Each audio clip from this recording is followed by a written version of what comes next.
দেশজুড়ে internet blackout সত্ত্বেও বিক্ষোভে অগ্নিগর্ভ ইরান। শুক্রবার রাতভর গোটা দেশ উত্তাল ছিল সরকার বিরোধী স্লোগানে। আন্দোলনকারীদের মৃত্যুদণ্ডের সাজা দেওয়ার হুঁশিয়ারি তেহরান সরকারের। এদিকে আবারও ইরানে হামলার হুমকি দিয়েছেন মার্কিন প্রেসিডেন্ট ডোনাল্ড ট্রাম্প। ইন্টারনেট বন্ধের ঘটনায় নিন্দা জানিয়েছে জাতিসংঘ।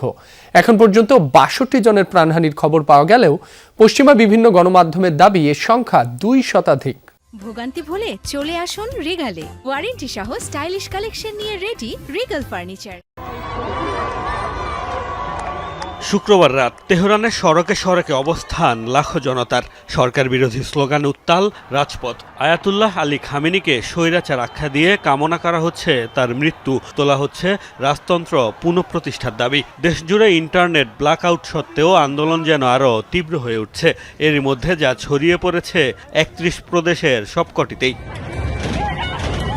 বিক্ষোভ সহিংসতায় রীতিমতো রণক্ষেত্র ইরান। বৃহস্পতিবার একদিনেই ৮ IRGC সদস্যের মৃত্যুর তথ্য দিয়েছে সরকার। হাসপাতাল সূত্রের বরাতে বিভিন্ন পশ্চিমা গণমাধ্যমের দাবি, নিরাপত্তা বাহিনীর গুলিতে প্রাণ গেছে ২ শতাধিক আন্দোলনকারীর। গ্রেফতার করা হয়েছে প্রায় ২৫০০ মানুষকে। দাঙ্গায় জড়িতদের মৃত্যুদণ্ডের হুমকি দেওয়া হয়েছে সরকারের তরফ থেকে। আবারও বিদেশি ইন্ধনের অভিযোগ তুলেছে ইরানি পররাষ্ট্রমন্ত্রী।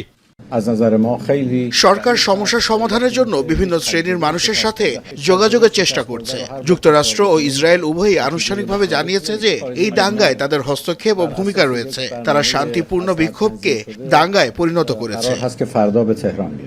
প্রতিদিনই ইরানের অভ্যন্তরীণ অস্থিরতায় হস্তক্ষেপের হুঁশিয়ারি দিচ্ছেন মার্কিন প্রেসিডেন্ট ডোনাল্ড ট্রাম্প। শুক্রবারও ইরানে হামলার ইঙ্গিত দিয়েছেন তিনি। ইরান বিরাট সমস্যায় রয়েছে। আমার মনে হচ্ছে মানুষ এমন কিছু শহর দখল করেছে যা কয়েক সপ্তাহ আগেও কেউ ভাবেনি। আমরা পরিস্থিতি খুব সাবধানে পর্যবেক্ষণ করছি।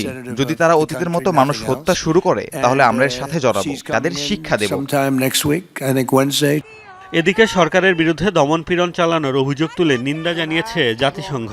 ইন্টারনেট ব্ল্যাকআউট ও স্থানীয় গণমাধ্যমে বিক্ষোভকারীদের সন্ত্রাসী আখ্যা দেয়ায় উদ্বেগ প্রকাশ করেছে সংস্থাটি। মোস্তফা মাহমুদ, যমুনা নিউজ।